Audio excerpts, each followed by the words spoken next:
दोस्तों, किसी को कामयाबी बहुत जल्दी मिल जाती है तो किसी को कामयाबी मिलने में बहुत समय लगता है और किसी को मिलती भी नहीं। हम सब बहुत मेहनत करते हैं, लेकिन कभी कभी बहुत मेहनत करने के बाद भी हमें उसके अनुसार उसका फल नहीं मिल पाता। और आपने देखा होगा कि कुछ लोगों ने बहुत कम मेहनत की और वो बहुत आगे निकल गए। आपने लोगों को कहते भी सुना होगा कि अरे वो तो पढ़ने में मुझसे धीमा था, फिर भी मुझसे आगे निकल गया। अब बहुत कुछ सोच रहे हैं और करना चाह रहे हैं, लेकिन चीज़ें आपके मुताबिक नहीं हो रही है और आप लगातार असफलता का मुंह देख रहे हैं और अंत में आप खुद को लाचार और कमज़ोर पा रहे हैं। कई बार होता है कि हम इतने असफल हो जाते हैं कि फिर हमारा मन टूट जाता है, सारा उत्साह ही खत्म हो जाता है। हम खुद को कमज़ोर और हारा हुआ मान लेते हैं और बहुत निराशा भी होती है। आखिर निराशा हो भी क्यों ना, दुखी कैसे ना हो हम, क्योंकि हमने तो बहुत प्रयास किया था, जितना हमसे हो सकता था उतना किया था, लेकिन हमें उस परिश्रम के अनुसार उसका फल नहीं मिल पाया और एक बार फिर असफलता का मुंह देखना पड़ा। दोस्तों, अगर ये सारी परिस्थितियाँ, अगर ये सारी घटनाएं आपके भी जीवन में घटित हो रही है या नहीं भी घटित हो रही है, तब भी आप इस वीडियो को अंत तक देखिएगा, क्योंकि आज की इस वीडियो में आपको कुछ ऐसी बातें पता चलेगी जो कि शायद ही आपने पहले कहीं सुनी हो, और जो बातें आज आप जानने वाले हो वो बातें आपको इन सारी मुश्किलों से बाहर निकाल लेगी। जैसे आज के समय में स्कूल होते हैं, वैसे ही पुराने समय में आश्रम और गुरुकुल हुआ करते थे। उस समय के लोग अपनी शिक्षा ग्रहण करने आश्रम में ही जाया करते थे। उस समय हर चीज से अपने गुरु का बहुत ही सम्मान किया जाता था और प्राचीन आश्रम में किताबें ज्ञान से ज़्यादा व्यवहारिक ज्ञान सिखाया जाता था। ऐसे ही प्राचीन समय में एक आश्रम था जिसमें विभिन्न प्रकार के विद्यार्थी गुरु से शिक्षा ग्रहण किया करते थे। आश्रम से शिक्षा ग्रहण करने के बाद सभी विद्यार्थी अपने अपने राज्य वापस लौट जाया करते थे। उन शिष्यों में राजवीर नाम का एक शिष्य था। वह भी आश्रम की शिक्षा पूरी करने के बाद अपने राज्य वापस लौट आता है। वापस आने के बाद सभी लोग अपने अपने राज्य में किसी न किसी काम में वापस लग जाते हैं। धीरे धीरे समय बीतता गया। राजवीर और बड़ा होने लगा। उसके परिवार की आर्थिक स्थिति पहले से अच्छी नहीं थी। राजवीर के घर वालों ने भी यही सोचा था कि राजवीर जब आश्रम से अपनी शिक्षा पूरी करके लौटेगा तो वह बहुत कामयाब बनकर लौटेगा और हमारे घर की सारी गरीबी को खत्म कर देगा। लेकिन राजवीर के साथ ये सारी बातें उल्टी पड़ रही थी। वह आश्रम से शिक्षा ग्रहण करके तो आया था, लेकिन जब वह काम की तलाश में कहीं जाता तो उसे कोई भी काम नहीं मिलता था। वह छोटी छोटी चीज़ों में असफल हो जाया करता था। राजवीर एक बार अपने राजा के यहाँ गया, क्योंकि राजा अपनी सेना में नए सैनिकों को भर्ती कर रहा था। राजवीर भी राजा की सेना में भर्ती होने के लिए उसके महल पहुंच जाता है। लेकिन राजवीर जब राजा के अधिकारियों के सामने अपनी योग्यता दिखाने के लिए प्रस्तुत होता है तो उसके हाथ पैर कांपने लगते हैं। ये देख राजा के अधिकारी उसे वहां से बाहर कर देते हैं और उससे कहते हैं कि तुम राजा की सेना में भर्ती होने लायक नहीं हो। अभी इस बात से राजवीर बहुत ही निराश और दुखी हो जाता है, क्योंकि उसके जीवन में अगर कोई उम्मीद बची हुई थी तो वो यही थी कि वह राजा की सेना में भर्ती होकर अपने घर के आर्थिक हालातों को ठीक कर देगा। लेकिन वहां से निकाले जाने के बाद वह दुखी मन से अपने घर वापस आ जाता है। उसे लोगों की तरह तरह की ताने सुनने को मिलते हैं। लोग कहते हैं कि राजवीर बहुत पढ़ा लिखा है, लेकिन फिर भी इसे कोई काम नहीं मिल पा रहा है। तो कुछ लोग कहते हैं कि इसने तो आश्रम में ही ठीक से शिक्षा ही ग्रहण नहीं की होगी।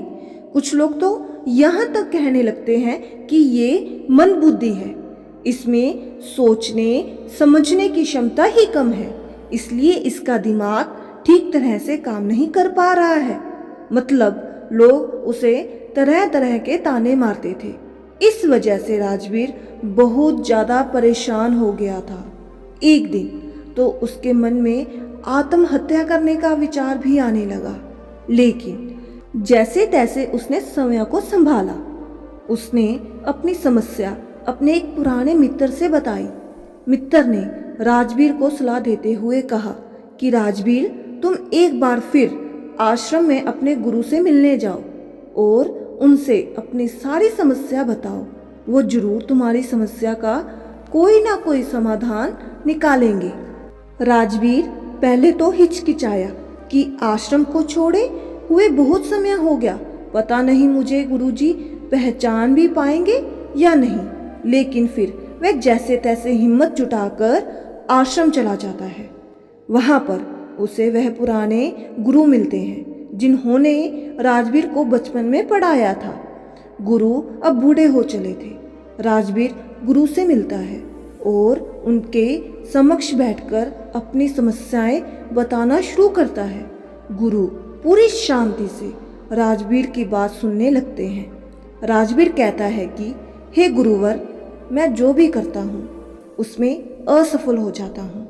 मैं किसी भी परीक्षा को उत्तीर्ण नहीं कर पा रहा हूँ। मेरे घर वालों को उम्मीद थी कि मैं घर के आर्थिक हालातों को ठीक कर दूंगा, लेकिन मैं उसमें भी अब तक असफल ही रहा हूँ। मैंने अपनी शिक्षा भी अच्छी तरह से पूरी की थी, लेकिन तब भी मैं लगातार असफल होता जा रहा हूँ, जिस वजह से मेरे दिमाग में तरह तरह के नकारात्मक विचार जन्म ले रहे हैं। इसी तरह से उसने और भी अपनी समस्याएं गुरु को बताई। जब राजवीर ने अपनी बात पूरी कर ली, तब गुरु ने कहा, राजवीर, मैं अभी तुम्हें एक कहानी सुनाऊंगा और इस कहानी में तुम्हारी सारी समस्याओं का समाधान छुपा है। बस तुम इसे ध्यान से सुनना। एक बार एक चरवाहा जंगल में भेड़ चराया करता था। एक दिन भेड़ चराते चराते वह जंगल में इतना आगे चला गया कि वहां उसे एक शेर का छोटा बच्चा मिला। उसने अभी आंखें भी नहीं खोली होगी। छोटा बच्चा सबको प्यारा लगता है, ये जानते हुए भी कि यह शेर का बच्चा है। वह चरवाहा उसे बच्चे को अपने घर ले आया और भेड़ों का दूध पिलाने लगा। वह बच्चा धीरे धीरे बड़ा होने लगा। वह भेड़ के बच्चों के साथ खेलता, उनके साथ दूध पीता और उनके जैसा ही बोलता। वह खुद को भेड़ ही समझता था। अब बच्चा बड़ा हो गया था। एक दिन किसी दूसरे शेर ने भेड़ों के झुंड पर हमला कर दिया। सभी भेड़ डर कर भागने लगी। शेर का वह बच्चा भी भेड़ों की तरह डरते कांपते भीड़ के झुंड की तरफ भागने लगा। वह जवान हो गया था, लेकिन फिर भी डरा हुआ भेड़ों के साथ भागा जा रहा था। भागते हुए शेर के बच्चे को, जो कि अब बड़ा हो गया था, उस हमलावर शेर ने देख लिया। उसे इस तरह भागते देख हमलावर शेर को बड़ा आश्चर्य हुआ। उसने भेड़ों की ओर से अपना ध्यान हटाया और उस शेर के बच्चे को पकड़ लिया और उसे समझाने लगा कि तू डर क्यों रहा है, तू तो खुद एक शेर है। दूसरा शेर, जो कि भेड़ों के झुंड के साथ भाग रहा था, उसने कहा, शेर तो जंगल के राजा होते हैं, उसकी दहाड़ से जंगल के सभी जानवर कांपते हैं। मैं दूध पीने वाला इतना शक्तिशाली शेर नहीं हो सकता। हमलावर शेर उसे पकड़कर एक तालाब के पास ले गया और तालाब के पानी में उसे उसका चेहरा दिखाकर बोला कि देख, तेरा चेहरा मेरे जैसा ही है, तेरे दांत मेरे जैसे हैं तेरे पंजे भी मेरे जैसे हैं, इसलिए तू भेड़ नहीं है, तू तो शेर है। दूसरा शेर कहने लगा, ठीक है, मेरा चेहरा तेरे जैसा ही है, लेकिन तू तो बहुत शक्तिशाली है। मेरी आवाज से तो कोई डरता भी नहीं है। हमलावर शेर ने कहा, तेरी आवाज से भी सब डरेंगे, बस तू खुद को शेर समझ। जिस दिन से तूने खुद को शेर समझ लिया, उस दिन से तुझसे सब डरेंगे। बस तू अपने अंदर की शक्ति को पहचान और खुद पर भरोसा रख। तुझे ये महसूस करना होगा कि मैं भी एक शेर हूँ, मेरे अंदर भी ताकत है, मैं भी जंगल का राजा बन सकता हूँ। जिस दिन से तेरे दिमाग में ये बात बैठ जाएगी, उस दिन से तू किसी से नहीं डरेगा। तू आज डर कर इसलिए भाग रहा था क्योंकि तू खुद को भेड़ समझ रहा था। तू जब तक खुद को भेड़ समझता रहेगा तो भागता रहेगा, क्योंकि बचपन से लेकर आज तक तू खुद को भेड़ ही समझता आ रहा है। तू भेड़ों के बीच रहता है, इसलिए तूने भी खुद को भेड़ मान लिया है और आज तक तुझे किसी ने शेर कहकर पुकारा भी नहीं, इसलिए तू भेड़ ही बनकर रह गया है। गुरु ने कहा, राजवीर, तुम्हारी जिंदगी में भी यही हो रहा है। तुम्हारे अंदर सारी योग्यताएं हैं, लेकिन तुम भी खुद को भेड़ ही समझ रहे हो। इसका सबसे बड़ा कारण ये है कि कोई भी तुम्हें प्रोत्साहित नहीं कर रहा है कि तुम भी कर सकते हो। लोग तुम्हें सिर्फ अपनी नकारात्मक ऊर्जा ही दे रहे हैं।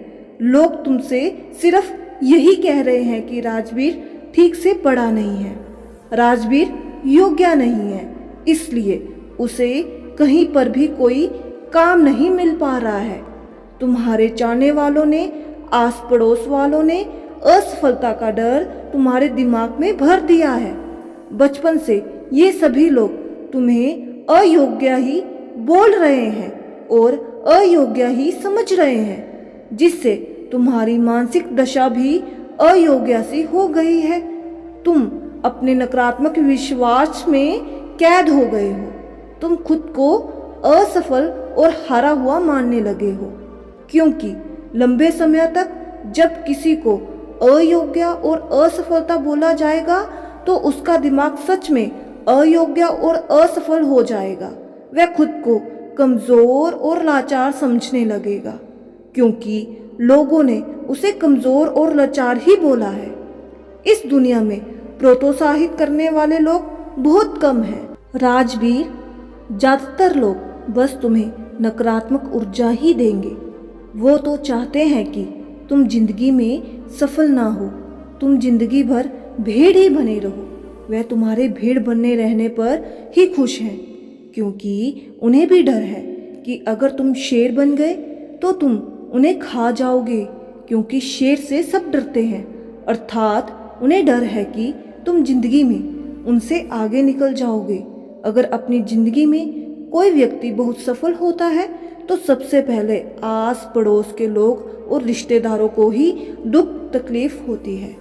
सफल होने के लिए तुम्हें खुद को अंदर से बदलना होगा, खुद के दिमाग पर काम करना होगा, खुद को शेर समझना होगा। जिस दिन तुम खुद को शेर अर्थात योग्य समझने लगेंगे और खुद पर विश्वास करने लगेंगे, उस दिन तुम खुद ही सफल हो जाओगे। गुरु ने कहा, राजवीर, अगर किसी बच्चे को बचपन से ही बोला जाएगा कि तू कमजोर है, तू मंदबुद्धि है, तू गधा है, तू जीवन में कुछ भी नहीं कर पाएगा, तू जीवन भर असफल ही रहेगा, तो सच में वह जीवन भर असफल ही रह जाएगा और ये सब बातें उसे भेड़ बना देगी और वह खुद को भेड़ ही मानने लगेगा। यहाँ भेड़ से मतलब है वो खुद को कमजोर और लाचार समझने लगेगा। वो मानने लगेगा कि जिंदगी में कुछ भी नहीं कर सकता। उसके आसपास के लोग उसे खुद कमजोर बना देते हैं। लेकिन किसी बच्चे से बचपन से ही ये बोला जाए कि तू शेर है, तू योग्य है, तू कर सकता है, तेरे अंदर बहुत ताकत है, बहुत हिम्मत है। दुनिया की कोई भी ताकत तुझे सफल होने से रोक नहीं सकती। अगर बचपन से ही ये सब विचार उसके दिमाग में डाल दिए जाए तो वास्तव में उसे सफल होने से कोई नहीं रोक सकता, क्योंकि अब उसके दिमाग में ये बैठ चुका है कि वह सफल हो जाएगा। जब किसी के दिमाग में ये सब बातें पूरे विश्वास के साथ बैठ जाती है तो फिर ये ब्रह्मांड खुद उसे सफल बनाता है।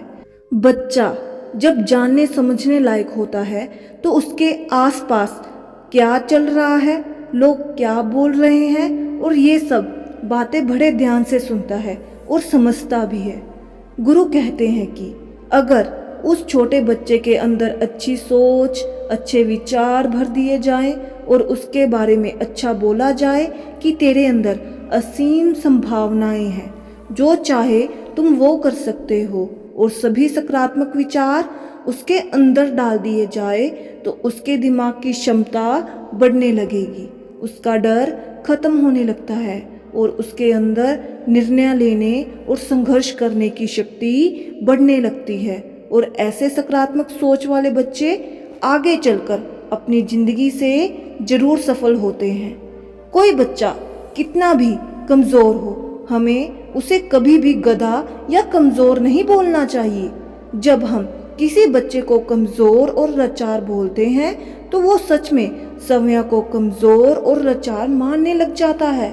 वो समझने लगता है कि वो सच में दूसरों से कमज़ोर है। उसका दिमाग खुद को कमज़ोर समझने लगता है। उसे लगने लगता है कि वास्तव में वह कुछ भी नहीं कर सकता, क्योंकि बचपन से ही उसके आसपास के लोगों के द्वारा बोला जा रहा है कि तू ये है, तू वो है, तू ये नहीं कर सकता, तू वह नहीं कर सकता। तो ये तमाम विचार बचपन से ही उसके अंदर बैठ जाते हैं, जिसकी वजह से वह ना तो कुछ बड़ा सोच पाता है और ना ही कुछ बड़ा कर पाता है, और जिंदगी भर भीड़ बनकर ही रह जाता है। लेकिन अगर वहीं पर बचपन से ही उस बच्चे के दिमाग में अच्छे विचार डाले जाएं, अच्छी सोच पैदा की जाए, तो भविष्य में आगे चलकर वह एक सकारात्मक ऊर्जा के साथ आगे बढ़ेगा। और जब कोई व्यक्ति सकारात्मक ऊर्जा के साथ आगे बढ़ता है तो उसके रास्ते में आने वाली बाधाएं खुद ब खुद दूर होनी शुरू हो जाती है। राजवीर, बचपन से तुम्हारे साथ भी यही हो रहा है। बचपन से लोगों ने तुम्हारे दिमाग में यही सब नकारात्मक विचार भर दिए हैं, जिसके परिणाम स्वरूप बड़े होकर भी तुम यही सब कुछ सोच रहे हो। तुम बिना डरे सबसे पहले खुद को सकारात्मक ऊर्जा से भरो। जब तुम खुद को सकारात्मक ऊर्जा से भर लोगे तब तुम स्वयं ही सफल हो जाओगे। फिर सफलता के द्वार तुम्हारे लिए खुलने लगेंगे। गुरु ने कहा, कहीं भी जाने से पहले, कुछ भी करने से पहले खुद को सकारात्मक विचार से भरो। तुम्हें असफल और नकारात्मक विचारों की ओर ध्यान भी नहीं देना है। तुम्हें बस खुद को सकारात्मक ऊर्जा से भरना है। तुम प्रतिदिन जब सुबह उठो और रात में सोने जाओ तब स्वयं से कहो और महसूस करो कि मैं भी कुछ कर सकता हूँ, मैं हार नहीं मान सकता, क्योंकि मेरे अंदर भी क्षमता है, मेरे अंदर भी योग्यता है। खुद को सकारात्मक ऊर्जा और विचारों से लगातार भरते रहो। इसके बाद तुम खुद धीरे धीरे ये महसूस करने लगोगे कि सफलता के द्वार तुम्हारे लिए खुलने लगे हैं। गुरु आगे कहते हैं कि राजवीर, तुम ये काम आज से ही शुरू कर दो। अगर तुम ये काम आज से ही शुरू कर दोगे तुम्हें बहुत ही जल्द इसका प्रभाव भी देखने को मिलेगा। इतना कहने के बाद गुरु मौन हो गए। राजवीर अपने गुरु का धन्यवाद करते हुए एक सकारात्मक ऊर्जा के साथ अपने घर वापस आ जाता है। 3 महीने के अभ्यास के बाद सबसे पहले वह अपने अंदर के डर को खत्म करता है, खुद को सकारात्मक ऊर्जा और विचारों से भरता है। ऐसे ही एक दिन राजा के सैनिक उसके गांव आते हैं और कहते हैं कि राजा की सेना में कुछ नए सैनिकों की जरूरत है, इसलिए जो भी व्यक्ति राजा की सेना में भर्ती होना चाहता है, राजा का सैनिक बनना चाहता है, वो आज से ठीक 5 दिन बाद महल आकर अपनी योग्यता का प्रमाण देकर सेना में भर्ती हो सकता है। ठीक 5 दिन बाद कड़ी मेहनत के बाद अपनी योग्यता का प्रमाण देने राजवीर राजा के महल पहुंच जाता है। राजा के अधिकारी इस बार जब उसे देखते हैं तो उन्हें राजवीर में एक अलग ही ऊर्जा और उत्साह दिखाई पड़ रहा है। इस बार वह पिछली बार की तरह डरा और घबराया हुआ नहीं था। इस बार राजवीर अपनी सभी परीक्षाओं में पास होता जा रहा था और राजा की सेना में भर्ती भी हो जाता है। जब राजवीर के परिवार वालों को ये बात पता चली तो सब बहुत खुश हो गए। दोस्तों, गुरु के माध्यम से आज हमें ऐसी बातें पता चली जो कि हमारे लिए किसी वरदान से कम नहीं है। उम्मीद है कि इस वीडियो से आपको बहुत कुछ सीखने को मिला होगा। आपका कीमती समय देने के लिए बहुत बहुत धन्यवाद।